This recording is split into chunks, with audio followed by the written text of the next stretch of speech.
Is it anybody's first meeting here at the Opera House tonight? You want to introduce yourself real quick? Yeah, my name is John. It's my first day here. Good to meet you, John. Thank Glad you. you're here. Appreciate it. Anybody else? I was here back in September. My name's Robert. Robert? Hey, Rob. Glad you're here. Oh, yeah. John and Robert, good deal. Anybody else? Is anybody opposed to vaping in this meeting? No. I didn't think so. Who you see here and what you hear here, let it stay here. Please keep profanity to a minimum for our spiritual principles. At some point, the donation basket is going to be passed around. At some point. In honor of our seventh tradition, contributions will cover rent, utilities, and coffee. I'm going to read the preamble, then I got a couple guys that are going to read after me. Alcoholics Anonymous is a fellowship of men and women who share their experience, strength, and hope with each other, and they may solve their common problem and help others to recover from alcoholism. The only requirement for membership is a desire to stop drinking. There are no dues or fees for AA membership. We are self-supporting through our own contributions. AA is not allied with any sect, denomination, politics, organization, or institution. It does not wish to engage in any controversy, neither endorses nor opposes any causes. Our primary purpose is to stay sober and help other alcoholics to achieve sobriety. I've asked a friend to read how it works. My name's Jacob, and I'm a recovered alcoholic. Hey, Jacob. How it works. Rarely have we seen a person fail who is thirdly follow their path. Those who do not recover are people who cannot and will not completely give themselves to this simple program. Usually men and women who are constitutionally incapable of being honest with themselves. There are such unfortunates. They are not at fault. They seem to have been born that way. They are naturally incapable of grasping and developing a manner of living which demands rigorous honesty. Their chances are less than average. There are those too who suffer from grave emotional and mental disorders, but many of them do recover if they have the capacity to be honest. Our stories to close in a general way what we used to be like, what happened, and what we are like now. If you have decided you want what we have and are willing to go to any lengths to get it, then you are ready to take certain steps. As some of these we bought. We thought we could find an easier, softer way, but we could not. With all the earnestness at our command, we beg of you to be fearless and thorough from the very start. Some of us have tried to hold on to our old ideas, and the result was nil until we let go absolutely. Remember that we deal with alcohol, cunning, baffling, powerful. Without help, it is too much for us, but there is one who has all power. That one is God. May you find it out. Have pleasure to avail us nothing. We stood at the turning point. We asked His protection and care with complete abandon. Here are steps we took, which suggested the program of recovery. 1, we admitted that we were powerless over alcohol and their lives become unmanageable. 2, we came to believe in the power of greater than ourselves to restore us to sanity. 3, made a decision to turn our will and our lives over to the care of God as we understood Him. 4, made a searching and fearless moral inventory of ourselves. 5, admitted to God, to ourselves, and to another human being the exact natures of our wrongs. 6, we're entirely ready to have God remove all these defects of character. 7, humbly asked Him to remove our shortcomings. 8, made a list of all persons we had harmed and became willing to make amends with them all. 9, made direct amends to such people wherever possible, except when to do so would injure them or others. 10, continued to take personal inventory when we were wrong, promptly admitted it.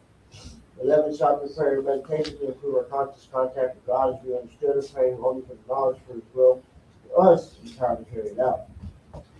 12, having had a spiritual awakening as a result of the steps to try to carry this message to alcoholics and practice the principles in all of our affairs. Many of us saying, "One order, I cannot go through with it." Do not be discouraged. No one among us has been able to maintain anything like perfect adherence to these principles. We are not saints. The point is that we are willing to grow along spiritual lines. The principles we have set down are guides to progress. We claim spiritual progress rather than spiritual perfection. Spiritual perfection. Our description of the alcoholic, the chapter to the agnostic, and our personal adventures before and after make clear 3 pertinent ideas. A, that we were alcoholic and could not manage our own lives. B, that probably no human power could have relieved our alcoholism. C, that God could and would if He was God. Thank you. I've asked another friend to read the 12 traditions. My name's Robert, I'm a recovered addict. 12 traditions alcohol. One, our common welfare should come first. Personal recovery depends upon AA union. Two, for our group purpose, there is but one ultimate authority, a loving God as he may express himself in our group conscience. Our leaders are the trusted servants, they do not govern. Three, the only requirement for AA membership is a desire to stop drinking. Four, each group should be autonomous except in matters affecting other groups or AA as a whole. Five, each group has but one primary purpose, to carry its message to the alcoholic who still suffers. Six, an AA group ought never endorse, finance, or lend the AA name to any related facility or outside enterprise. It has problems of money, property, and prestige divert us from our primary purpose. Seven, every AA group ought to be fully self-supporting, declining outside contributions. Eight, Alcoholics Anonymous should remain forever non-professional, but our service centers may employ special workers. Nine, AA as such ought never be organized, but we may create service boards or committees directly responsible for those they serve. 10, Alcoholics Anonymous has no opinion on outside issues, hence the AA name ought never be drawn into public controversy. 11, our public relations policy is based on attraction rather than promotion. We need to always maintain personal anonymity at the level of press, radio, and film. 12, anonymity is the spiritual foundation of all of our traditions, ever reminding us to place principles before personality. Thank you, Robert. Thank you, Robert. Sure. So tonight, I was thinking we go over step one. I was talking to my sponsor recently, and he asked me what the most important step was, and I've worked through the steps, and so I said step 12, try to carry the message to the next alcoholic. He said no, it's step one. You're only 11 steps off, and he was telling me it's something that he reminds himself every day that if he can't get his head around step one, he's not going to do it or be able to work the rest of them. And this is a guy that has 25 years of sobriety. So we admitted we were powerless over alcohol or drugs, and our lives have become unmanageable. Before I got here, couldn't hold a job, couldn't hold a relationship, couldn't keep a vehicle.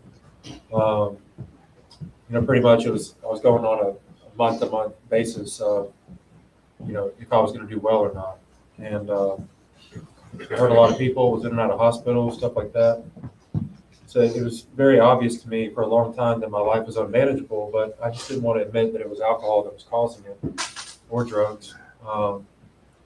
Once I came to terms with that, it was pretty easy to get my head around the rest of the steps, but it was really hard for me after years and years to admit that that was the problem, even though it was blatantly obvious to a lot of other people. So I thought tonight we'd kind of go around and say, when we realized that we were powerless, what that looked like, and kind of what we plan to do going forward. And we can do popcorn. So, Layden, do you mind starting us and then pick somebody?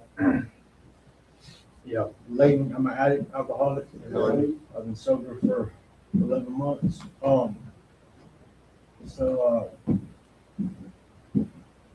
have to be able to, before you're able to come and fix a problem, you have to be able to recognize that you have a problem and, being able to come to terms with it. You have to admit that there's an issue. You won't ever get to the solution if you're not able to do that. There's no shame in admitting that you're wrong. There's no shame in admitting if you were acting rude for somebody. There's no shame in admitting that you get high or that you committed any sin or whatever. It'll only actually bring you success whenever you're truthful and you're honest, and it doesn't matter what anybody thinks about it. What matters is that you're able to bring forth the truth, and you'll feel better about it as a person, and I promise you will. And so that's all it really is, man, is just being truthful all the time. I heard somebody say before, to dine on self, be true, you know, and if you're always real with yourself, and then you'll just be a real person, and that's what we want to be in life, is be real. So that's it. Thank you. Oh. Chris. Step one, okay, we admitted, sorry, I was reading up here. We admitted to, well, I'm powerless over my thinking, man. My thinking is what gets me in trouble. You know, like I say, you know, so I'm doing the face. There's always a thought before the action, man. It's like they say a long time ago, you know, I mean, relapse starts way before the actual first use. I'm powerless over my thoughts, you know what I mean? Once I start thinking about it, then I want to do it. You know, and you know, obviously my life's so manageable because I'm sitting here. But it's always a thought. You know, the greatest thing that's got me here. So if I change my way of thinking, I change my actions. You know what I'm saying? You know, I've worked the process before. The only difference between then and now is I never had a sponsor because, you know, I'm 45 years old and I don't need another man telling me what I need to do and what I don't need to do. But this time I want to try to sponsor it. Because obviously I ain't doing something right. You know, it's just my thinking.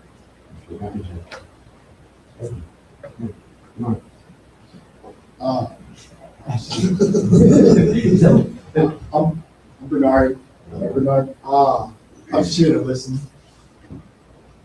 Appreciate it. Right. Keep listening.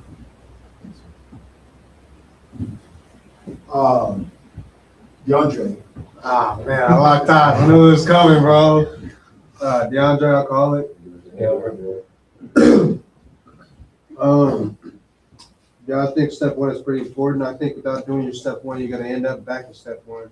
You know what I mean? If you try to skip through step one, you're gonna end up back in step one again. But the second time, you're gonna end up with a new start date. So I think it's very important that you recognize that that you are powerless and that your life is unmanageable. You know what I mean? My life was very unmanageable for years, and it's still kind of. I mean, if I wasn't here, bro, it'd be very unmanageable. You know what I mean? It's shit after shit after shit, and I don't really have a better way to put it. You know what I mean? I am powerless over a lot of things, and I have to kind of accept that I'm powerless over so much that it drives me fucking nuts sometimes. Like, off the fucking walls. But yeah, if you're not paying attention to that step one, if you just let it kind of fester or just not pay attention to it because you don't think that it pertains to you, it's gonna come back and bite you in the ass. And that's just the fact. That's all I got though. Go ahead, Julie. I want to drink and get high. What's your name? It's okay, help me.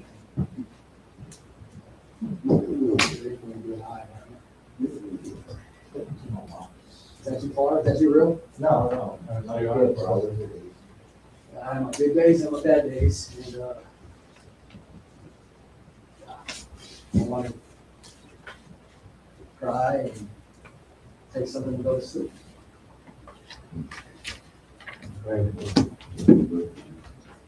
It's encouraging. Right now, we appreciate it. I know that's what this is. I don't know you, but I love you. Hey, Randall, can I talk to you? What's up? My sponsor. Randall. Yeah. Can I talk to you, please? Yeah.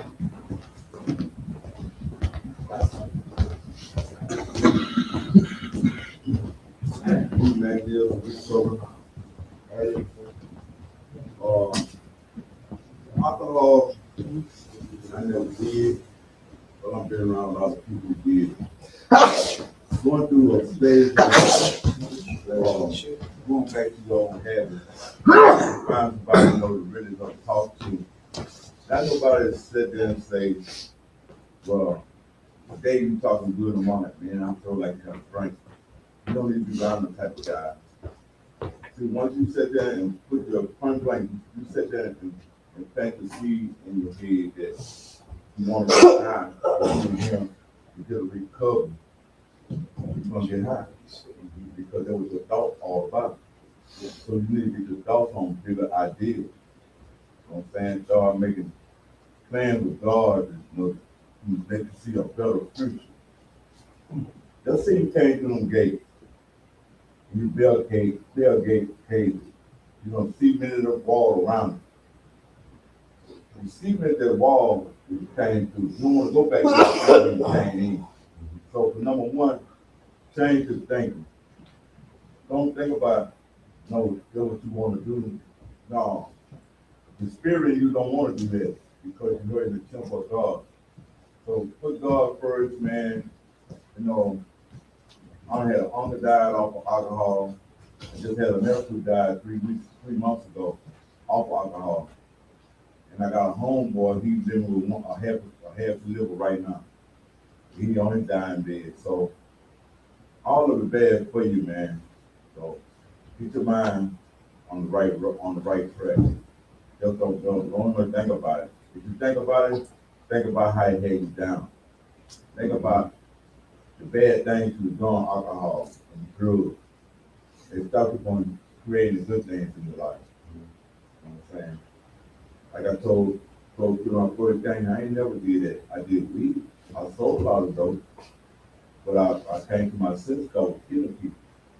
It hurt me to see people living on the street, we men of God. He say, when he created us the power of everything on earth. No matter what man made or what, we got to be a control. If there's something controlling you, you don't need it. I was controlled by the devil for many years. And I don't want to get controlled by the devil no more. You know what I'm saying? And that's the devil. Not bad. John's a recovering addict. Hours. I realized how powerless I was from the last hit or two. It was like 28 days ago. One work day. I say about 3 days before that, I went through $1,000-something within 2 days. Turned around, went through 190-something. That was like 3 days after that. In that same day, I went through $666. I mean, $666. But I realized that how powerful I was then. And I sit there on the cement, and I thought to myself about Haven. I went to Haven, and Haven sent me here. I'm glad I'm here because I know that God took my heart, mended that in my heart, where it went to my mind. I really do need help. And since I've been here, I've got pretty strong, you know, because it's what I want. I want a better life. And I know the only person, no, I wouldn't say person, the only one can help me reach that status is God. In my prayers and the faith I have within God, the direction and strength that He give me. I'm not led by, you know, other statements about, you know, habits of their own, but I do get something from it. I take it like a Pac-Man. Whatever I can use, I eat it up. And it's some of it, and the majority of it is related to my condition and my behavior. And I know if it wasn't for God, I'll be sitting up here absent-minded with other things on my mind, disliking this person, disliking that person. If it wasn't for God, I wouldn't have woke up this morning. If it wasn't for God, things I read out this book, I wouldn't be able to understand it the way I do. And be wanting to read it over and over and over again because it makes sense. Because Bill, the doctor, oh man, I mean, it devastated my mind, man, when I read it. how they felt it, you know, they really had it. But yet still realize, no, I don't. And I say I because I'm speaking on myself. And if it wasn't for God, I wouldn't have been able to tell you all what was on my mind right now. Thank you for that. Thank you. My name's Caden Medic. Okay. I feel like really like, I don't want to say anything ignorant, because I don't know a whole lot about the book and stuff like that. My demon is like loneliness, you know, like when I feel like I'm on drugs, when I feel like I have all these drugs, I'm on drugs, I feel like I have all these people around me that make me feel good and stuff. I feel like me being alone, you know, I love you guys, but when I'm talking about loneliness, I'm talking about women and stuff like that, you know. But like, you know, I feel like me being lonely for a little while, it's gonna strengthen my idea of who I am and who I'm supposed to be, and you know, just being okay with being alone. So you know, that's me trying to take control of my mind, and take control of my thoughts and stuff like that. And I haven't really been able to do that before in my 27 years of living, which is crazy, you know. But maybe it's just maybe I just got a late start or whatever. But that's all right, man. Yeah, that's all I got to share. Thank you for sharing. My name is John. This is my first meeting here. John? I have 6 days clean. Before that, I had 14 years clean. The only way I can do it with God and my family. Luckily, my family still loves me through all the hurt that I put them through all the heartache that I put them through. I've been with my wife for 15 years.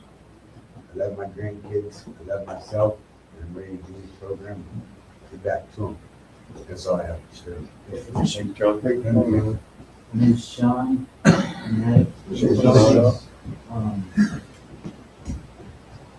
without God, with just myself, I was powerless out there. You know, even if it was just me that I was on, I was chasing it.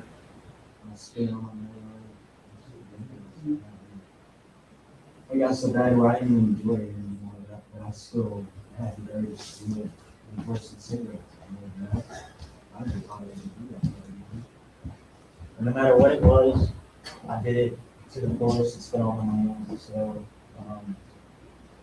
without God in this program, you guys in these rooms and working the program, I just had a sponsor last night and started my first shift. Giving it after, you know, it's good to be here. God bless you. I'll have that. Glad you're here, man. My name is Reagan, drug alcoholic. My age is 2646. Every man being around y'all is keeping me sober. The Hopper House is this is my third time being here. For me being arrested for my warrant, man, being sober, man, you'll feel better about yourself longer in recovery, man. Man, it's like, this is the longest I've ever been sober, so I'm on 2 months sober, man, right now. We're on 3 months. So for me, being around people that are sober, it helps me a lot, man. For y'all that are in recovery, man, that are new in recovery, keep on working it because it's still work, man. It's not hard, it's not easy, but it gets easier in the long run, man. My sponsor was telling me the other day, or yesterday, that it was his last time taking me to an anger management. So I might be going back to jail or not. I don't know. I'm talking to my parole officer for arrangements like that. But if I do go back to jail on this man, I want y'all to know, man, not pneumonia, and you guys say, look, man, keep doing good, keep on pushing, man, because y'all have family, bro, out there. Like I have a 6-year-old, man, and she's got everything, everything, man, in my life. If you have kids, man, do it for them, but work on yourself first, man, because they're gonna need you in the long run, bro. Your mom, your dad, your grandma, man. I don't got my grandpa, I got my grands. I do got my mom and my little brother. And man, for me, bro, it's being sober is everything, bro. I love being sober, man. I don't be gaining weight while sober right now. You know, I like myself, bro. I love myself. You know, if I was not at the Hopper House, man, I'd probably be out there dead in the ditch right now with a needle in my arm. You know, so For all y'all newcomers in recovery, man, keep us heads up, man, keep on going because the relationship was built on that, bro. Yeah. And I worked at the fire department, I guess, for 7 years as a fire chief, so keep on going, man. Keep us heads up, and y'all in the recovery. My advice to y'all, and my name is Brandon, and I'll never forget you. Thank you, Ron. My name is Wiley. I'm a recovery, man. Well, I take step one with me every day. They told me almost 18 years. And, the reason why is because I live a long time in prison. And, I just look at the fact that I come a long way and I haven't this 4-year sentence really changed. And, I'm going on 37 years old. And, within three years and a couple of months, I'll be off the road. I had a whole 4 years done. But, I tell y'all to keep your head up, stay sober. Because if you don't stay sober, and do something that you don't mean to do, being on drugs and alcohol, you know what the next consequences be when you go in front of the judge. And I tell you, when I was on drugs and alcohol, I took it to the fullest. I took it to, if I never get caught in anything, crime that I committed, that I would receive a life sentence or life without parole. And I was into it 100%. And it's nothing to brag about. It was something that I do pay a consequence because I lost a scholarship and everything. Being a young age, I got caught up into this, where I got, introduced by a classmate of mine to his family. And they put me down and everything at a young age. And that's how I ended up for 4 years. Because I was out there 100% with the family. But I tell y'all, man, it don't pay off to receive 25 years sentence or more. It's a long time because you just gotta look at the age bracket you in, the time that you have to do spending on that. Cause me having 40 years sentence, I asked you if I do 25, will y'all take the road boy, so you're gonna get the whole time. So God is good to me. I'm 56 years old. I'm going to be 57. And here when I turn 60, I'll be off the road. I had a whole fall done. Just tell y'all to keep your head up. And then stop alcohol free. Because when you do that, you be able to think right and everything. You be able to get you a good job and just move on with your life. Because right now you have to move forward, not backward. You can't bring back the past and things that you done did. So just look forward. And looking forward is looking at your life now and being able to build up from that. You know, just look at it within 5 years, like I'm looking at it, what the next 5 years is gonna be like, and what I have accomplished with my bank account and all that, and get it back on my feet and being on my own. And the house is real good to me, and I appreciate it. I appreciate y'all, and I just wish y'all the best, man. Y'all just keep your head up, man. Just stay sober, man. You can do it. Don't let it control you. You already said no to drugs and alcohol, and that's the main answer. You know, and just keep it like that for the rest of your life, man. You'll feel better. Your health will feel better. Because every day as you grow, your age going up. You don't go backwards. So God is good every day. Every time God bless you to live past 65, you know God is good. And so some can make it, some do. Look at it now. It's a reason for everybody. But it's only you. You control your life, man. When you're in recovery, it means I have recovered, I have graduated in it, and I have moved on. So I just thank y'all for listening to me and just letting me share and everything. I wish y'all good. Thank you all. Thank you.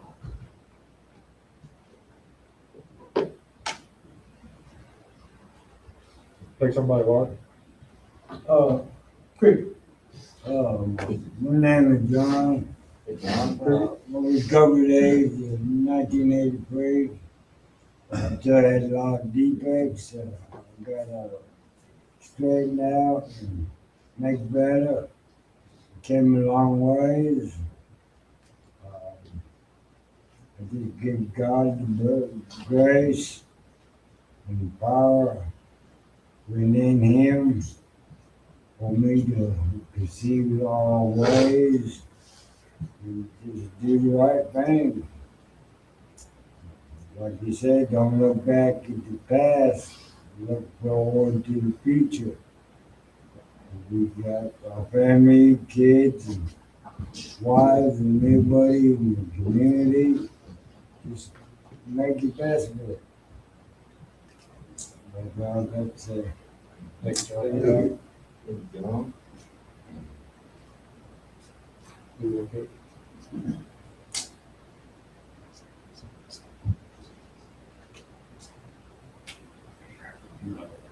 Jacob, Mr. Topic, Step one. step one, I think Jacob and I am a recovered alcoholic. Jacob. Step one, admitted that we were powerless over our alcoholism and our life become unmanageable. The hardest thing to do is admit that you have a problem.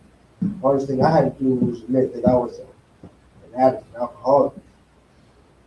But once I came to, that realization, I was able to work on the rest of the steps.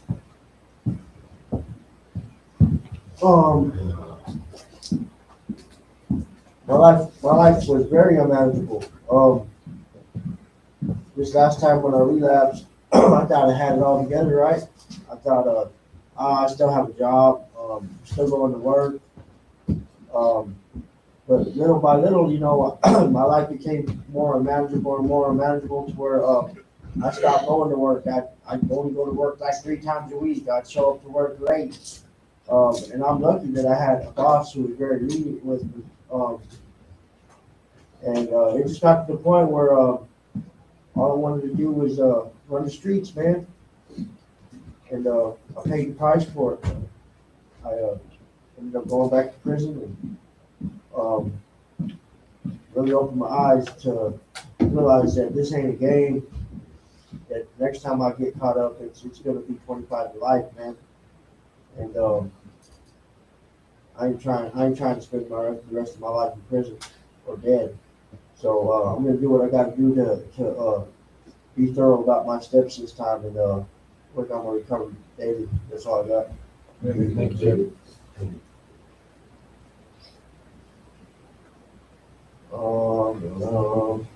Let's see here.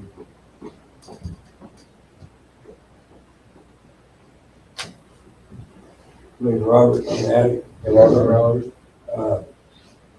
I've got about 30 days clean of methamphetamine, cocaine, and marijuana. I've been struggling with it probably ever since I was about 16 years old. Been in and out of prison for the last 22 years. And, about 30 days ago, well, actually it was longer than that. I tried to get into rehab, but the insurance wouldn't cover it. So I had to make a decision. It was either going back to prison or possibly dead.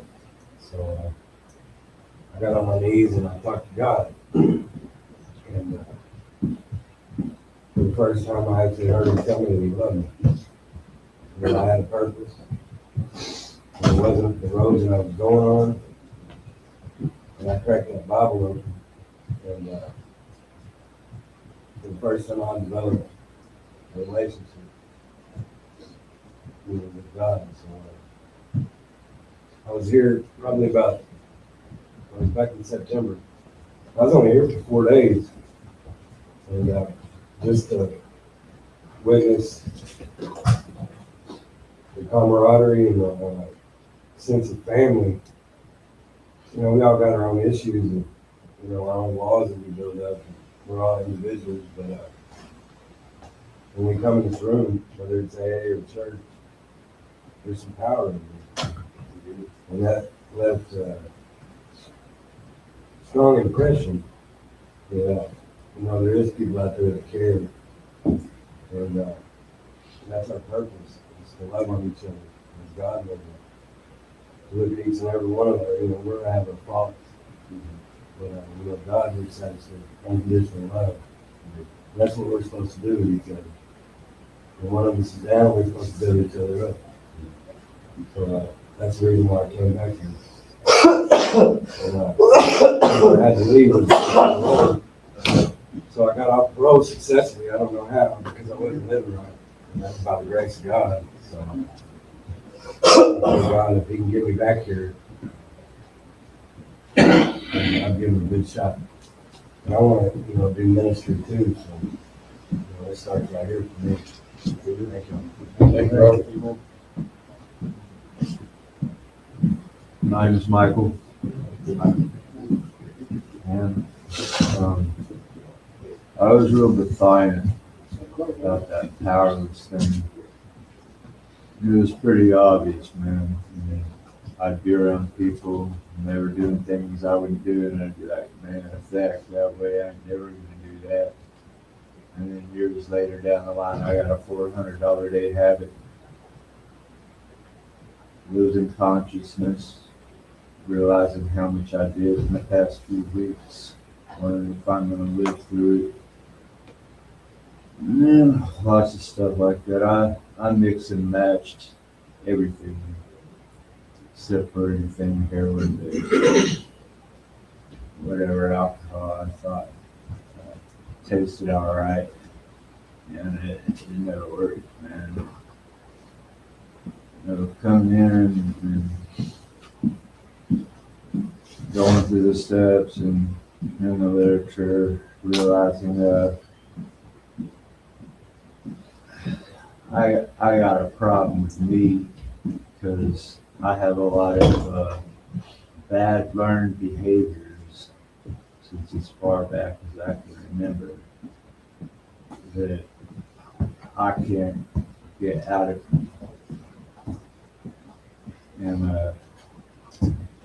And non-manageability, I was real defiant with my sponsor when my first sponsor about 4 months ago, man. I sit there and argue, and I just got to the point where I was tired of arguing. I was like, okay,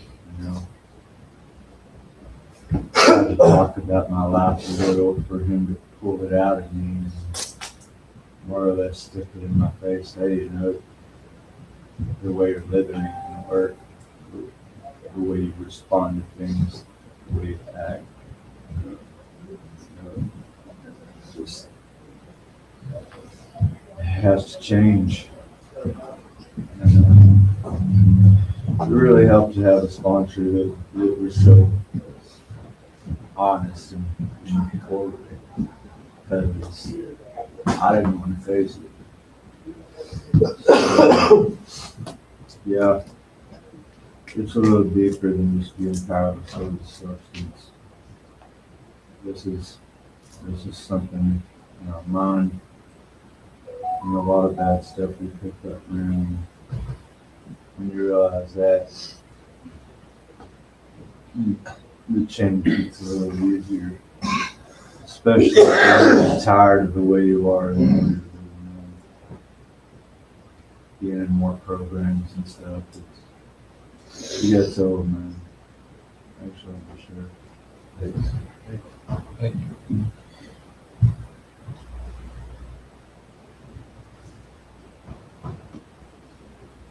You want to pick somebody, Mark? You? Me? Yeah. My name is Charles. I'm an alcoholic. Hey, Charles. I've been here about 6 months. Like I was saying in the beginning, step one, my sponsor explained to me, is the most important step, and it doesn't matter how much time you have clean. You can't wake up and tell yourself that every single day. You're at pretty high risk of using. And in the past, I put together like 9 months, 6 months, 4 months, little bits and pieces here and there, but always relapsed. And the common theme was I stopped going to meetings, I stopped talking to my sponsor, I got away from the community, I got away from the program. And most of those times, life was going pretty good. I remember the last time I relapsed, I had a really good job, I had a car, I was in a relationship for 5 years, I was going to propose to her, I had a ring and everything, and on paper, everything was going really good. But like I said, I got away from the program and I stopped reminding myself that I'm an alcoholic and a drug addict. And once I did that, I've heard this a lot, the relapse happens in the mind before it physically happens, and that was true for me too. Um, you know, it was very easy for me to forget how bad things were before once I stopped going to meetings and stopped working the program. And I guess that's something we all kind of struggle with, but I can easily remember the good times I had when using, but very quick to forget the people I hurt and the things I did that I'm ashamed of and the person I was when I was using. I was a liar, a manipulator, cheater, stole from anybody that had stuff around me. I was just a terrible person. And I was really, really ashamed of that, especially when I would try to get sober and I would put together a week or 2 weeks or a month. That whole time I'm kind of living in guilt and shame, and that was what was keeping me sober, at least enough to start working the program. And then things start to go good. I'm talking to my sponsor every day or every other day. Like I said, I get a job back, I get a car, whatever it is. And instead of giving that credit to God and giving that credit to the program, I took it as, well, I got it all figured out. I don't need this stuff anymore. And God has humbled me a few times now, and He's quick to do it.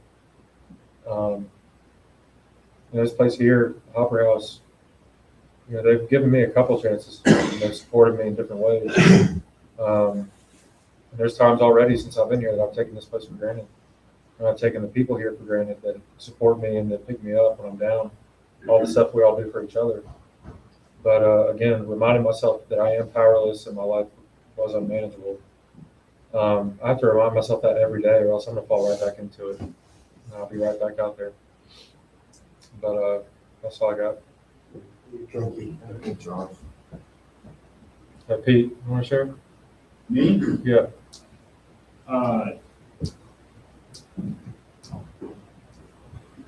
Sorry, I can't wait. What was the topic was? Step one. Step one. Realizing.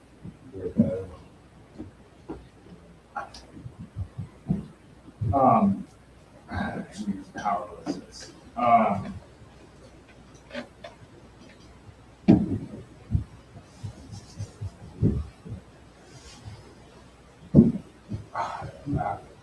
sorry. It's all right. Glad you're here. Will you pick somebody else, sure?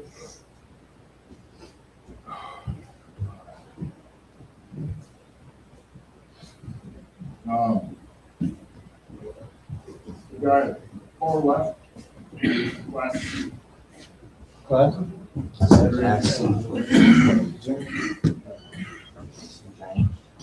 Come on, James, give me something. I'm James, I'm an addict. What's up, James? Yeah, powerless is something that you definitely feel when you are addicted to a hard narcotic. This is my first time really even taking it seriously, trying to get clean. A lot of other places always get behind, selling dope and hustling. In have places and stuff. So I'm stepping out on faith, believing that God is gonna do what He do. That's really all I'm standing on. If it wasn't for God, I wouldn't even be here even trying to do this. So that's all I got. Thank you. Oh, Yeah. Come on, give me something. All right, my name's Jason. So going back to the original question, when did I realize that my life was unmanageable? Probably 7 years ago, when I quit my first drug, meth.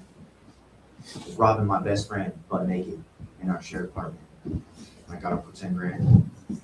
It was real bad. I quit cold turkey that day. I never touched it again.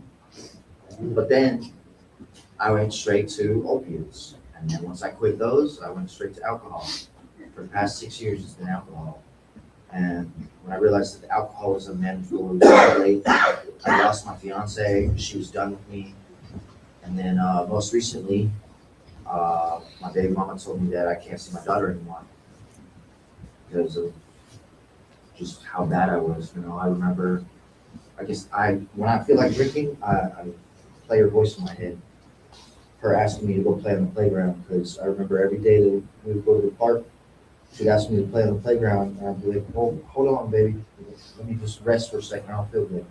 I'd look around the park and pull out the bottle so I could take a drink before I could go play with my daughter. That was a piece of shit. And now, I'm not gonna say that I'm never gonna drink again, but if I do, I'm immediately gonna get back into treatment because I can't do this shit no more. The hospital already told me that my liver function is too high. That's all I gotta say. Oh, this guy. Already went. Oh, fuck. Hey, but look, my mom's coming to visit me tomorrow. I was talking about loneliness, but you know, we all have family people that care for us and stuff like that. You know, you just gotta, I really don't know why. When I'm not there, I feel like I don't have nobody, but I do. I have my mom, I have my dad, I have my sisters and stuff. My mom's gonna visit me tomorrow, and I'm like super excited, man. I hadn't seen her in 7 days. And listen, it's crazy. Yeah.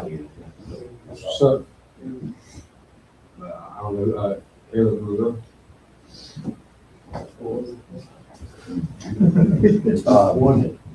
Step one, when did you realize your addiction was unmanageable? I think it was when I went to jail. I was actually had drank too much. I smoked too much weed, and I was just got mouthy and was unable to get into the police officer. And I had certain times to like 30 minutes. And when I was in jail, I was like running around to the jail rooms. For some reason, I thought you could get a waiver or something. And I didn't realize you actually had to be in jail for a while. You know what I'm saying? And then we make a phone call or whatever. And so they, yeah, it was like 6 hours, picked me up and I hit my face, my face, and hurt my nose. I had to get like medication. Anyway, so after that, I just trying to get my mouth shut. But, do the right thing. You know, it really kind of killed my addiction.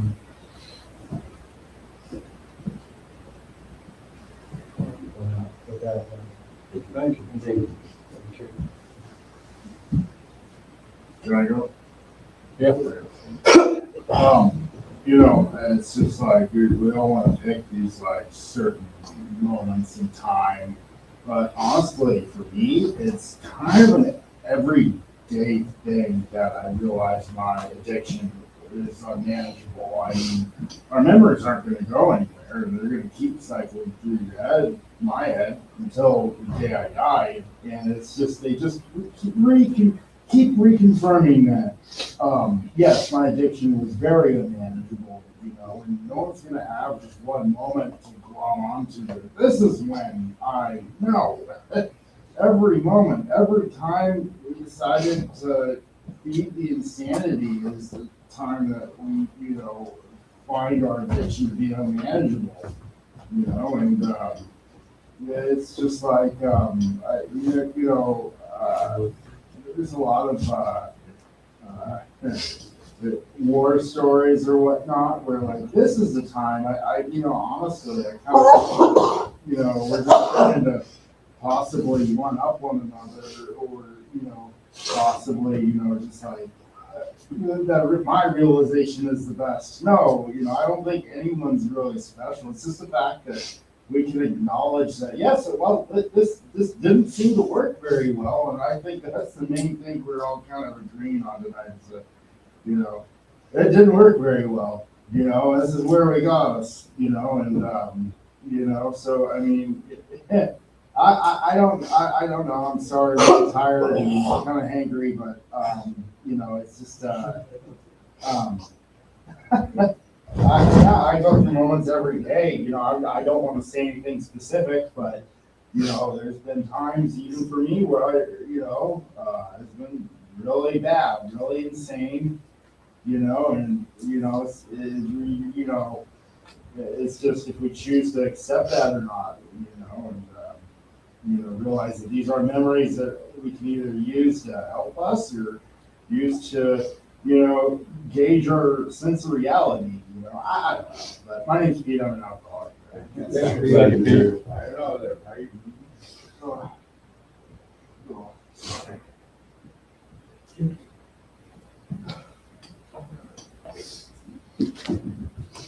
All right, y'all, we're closing in on an hour, so we'll go ahead and do chips. Thank you to everybody that shared. It's greatly appreciated. Layton's gonna run the chips for us tonight. All right, y'all, we're gonna pass out chips. First chip up is desired chip. Or well, I say that it says white chip. This is a desired chip, but I don't think we have any, so we're just gonna put them together. Either white chip, desired chip.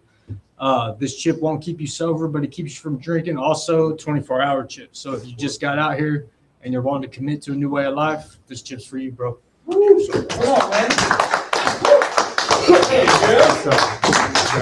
bro. Just tell them your name and then what you're gonna do with it. My name's John, and I'm going to get my life back together for myself, first of all, and for my family. My family needs me. They need me to support them, take care of them, fill their bellies, pay rent, and that's what I plan on doing. Thanks, guys. Appreciate it. All right, next we got the 30-day chip or 1 month. Anybody got 1 month sober?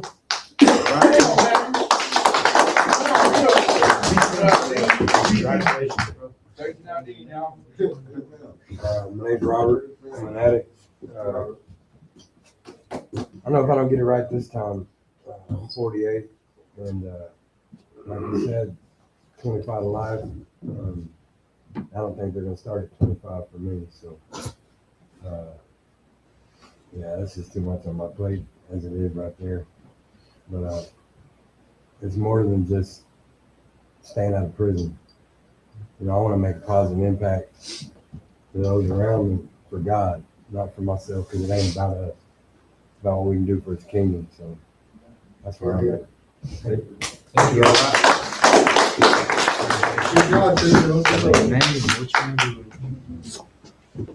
Jason, I don't know, I'm just gonna keep this in my pocket. All right, next in line, we got a 60-day chip or 2 months. Anybody got 60 days, 2 months? Come on. Come on, man. Come on.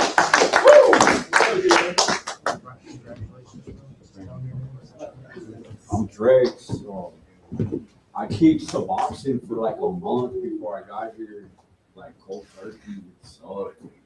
And then I got, I did 45 days and I've been here like 3 weeks, so I'm just going to keep.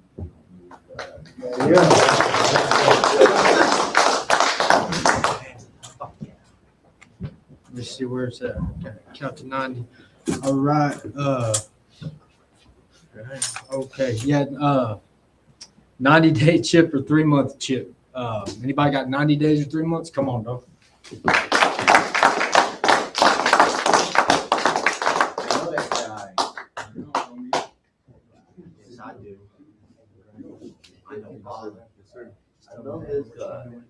My name is Raven. I'm gonna keep on going. I'm gonna keep on being sober, man. Yes, sir. All right, we got 6 month chip right here. Anyone have 6 months today? No, somebody somewhere. All right, next is 9 month. Anyone have 9 months sober today? Somebody somewhere. All right, and anybody got 1 year? Year or more goes on the board. You'll have a birthday, and then yeah, that's it. Appreciate it.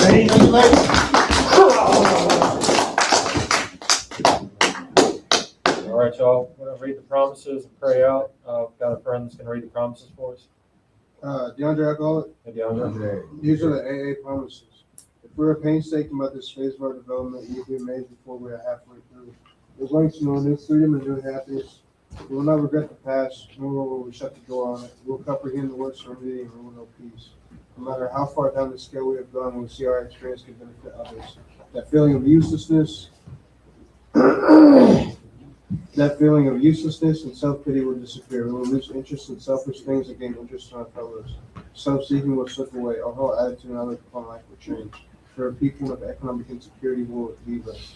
We intuitively know how to handle situations which used to baffle us. We suddenly realize that God is doing for us what we could not do for ourselves. Are these extravagant promises? Certainly not. They are being fulfilled among us sometimes quickly, sometimes slowly. They will always materialize if we work for them. All right, y'all, we'll circle up to pray up.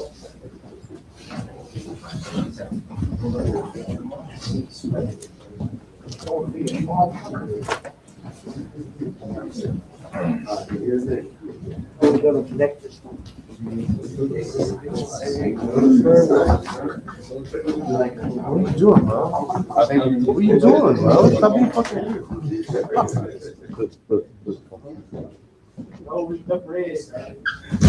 Stop.